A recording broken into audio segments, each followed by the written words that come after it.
prochains mois. Une incertitude née de cette décision folle et unilatérale d'Emmanuel Macron de dissoudre l'Assemblée nationale au soir du 9 juin. À force de jouer avec le feu, il va bien finir par réussir à embraser le pays. Il avait promis de faire reculer le Rassemblement national. Il atteint des records. Il prétendait dépasser le clivage droite-gauche. Il a provoqué une polarisation au niveau des extrêmes, droite et gauche. Il promettait de gouverner avec efficacité. Le niveau des prélèvements obligatoires n'a jamais été aussi élevé. Le risque de déclassement redouté et les services publics aussi mal assurés. Alors, au lendemain des élections législatives et une fois un Premier ministre nommé, quel sera le sort réservé aux collectivités locales ? Nombre de candidats rivalisent d'ingéniosité pour aggraver toujours plus l'état de notre dette et de nos déficits. Quel sera l'effort demandé aux communes, aux départements et aux régions pour participer au redressement des finances publiques ? Ces collectivités locales qui, pourtant, assurent les services de proximité plébiscités par nos concitoyens. Quel sort sera réservé aux 51 propositions d'Éric Woerth, censées relancer une nouvelle étape de la décentralisation ? Nous partageons ici régulièrement, et nous venons de le refaire, le constat que les recettes de nos régions ne sont pas à la hauteur de nos compétences, comme des enjeux économiques, sociaux et environnementaux auxquels nous devons faire face. Je le rappelle ici, en souhaitant, Monsieur le Vice-président, l'ouverture d'un débat interne à notre Assemblée afin de faire des propositions dans le cadre de l'élaboration du budget 2025 auquel vous faisiez allusion, Monsieur le Président. Quelles sont ces propositions ?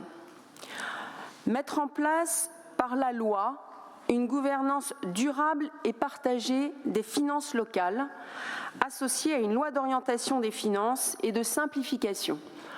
Je pense que nous ne pouvons qu'y souscrire. Inscrire en loi organique la nécessité de définir les modalités de partage de l'impôt national en associant les collectivités territoriales. Quelle bonne idée, mais quel impôt national ? Nous évoquions la TVA. Cela devient l'unique ressource que nous octroie généreusement l'État, mais quel impôt national demain ? Mobiliser la nouvelle gouvernance des finances locales pour modérer les recettes nationales des collectivités territoriales. Alors là, ça fait peur, parce que ça s'apparente au fameux contrat de Cahors, Cahors le retour. Ça veut tout simplement dire de moindres recettes. Et donc, DDM, il faudra en voter plus que 2 ou 3. Affecter une part d'impôt sur les sociétés territorialisées, une fraction de CFE avec pouvoir de taux aux régions pour, et je le cite, les intéresser au développement économique, comme si les régions n'étaient pas intéressées au développement économique. C'est une de leurs premières compétences.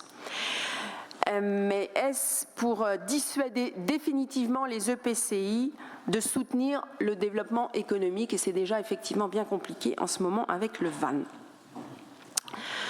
D'autres propositions de ce rapport nous intéressent et intéressent le groupe Autonomie de la région. Engager une révision constitutionnelle afin de faire du chef de file le détenteur du pouvoir réglementaire et l'organisateur des financements dans le champ de sa compétence. Tiens, n'est-ce pas ce que l'on souhaite ? Et Monsieur le Président, une question que je vous adresse, que devient ce groupe Autonomie et les propositions que nous avions pu formuler ? Modifier l'article 21 de la Constitution en ajoutant et en tenant compte de l'article 72 afin d'améliorer l'articulation du pouvoir réglementaire des collectivités territoriales avec celui du Premier ministre. Oups, ça irait dans le bon sens, mais tout dépend du Premier ministre. Maintenir la collectivité européenne d'Alsace dans la région Grand Est et étudier la possibilité, ça peut nous intéresser, d'où cette demande de débat, de transférer ou de déléguer de nouvelles compétences comme la gestion des lycées, l'artisanat et le commerce de proximité. Quid pour la Bretagne? Recentrer les contrats État-collectivité autour de quelques grands dispositifs et mieux territorialiser ces contrats, solidifier les engagements financiers de l'État. Nous allons examiner tout à l'heure un avenant au volet mobilité du CPER. Ça donne une idée des limites de l'engagement de l'État. Au-delà du positionnement de l'État, mais encore une fois, nul ne sait ce que va se passer après le 7 juillet. Ce qui fera débat en interne ici à la région, si vous acceptez ce débat, c'est qu'il faudra mesurer l'impact potentiel, puisque vous les citez souvent, du versement mobilité additionnel et de la taxe de séjour additionnelle. Vous avez sans doute lu comme moi que les acteurs économiques de la région Bretagne commencent à réagir à ces propositions qu'ils ont entendues à plusieurs reprises dans les vôtres et dans le débat. Enfin, je rejoins notre président de la Commission des Finances, Stéphane de Salier-Dupin, qui a fait la remarque sur les dépenses, d'où cette DM. Cela vaut pour les décisions modificatives, il faut surveiller les recettes, c'est incontournable, mais il faut aussi s'intéresser aux dépenses qui sont tout autant importantes. Le faible taux de réalisation des investissements, j'y reviens, et de certaines dépenses de fonctionnement continue d'interpeller. Alors attention à ne pas privilégier l'affichage au détriment de la capacité à faire. Il en va de la crédibilité de la parole publique. Je vous remercie et je donne la parole à Stéphane de Salier-Dupin sur l'ADM. Monsieur le Président, merci à Isabelle Le Callennec d'avoir redonné le cap à la passerelle et maintenant on redescend dans les machines. Simplement pour attirer votre attention sur... je vais prendre les points qui me posent question, le reste, alors ça peut paraître négatif comme approche, mais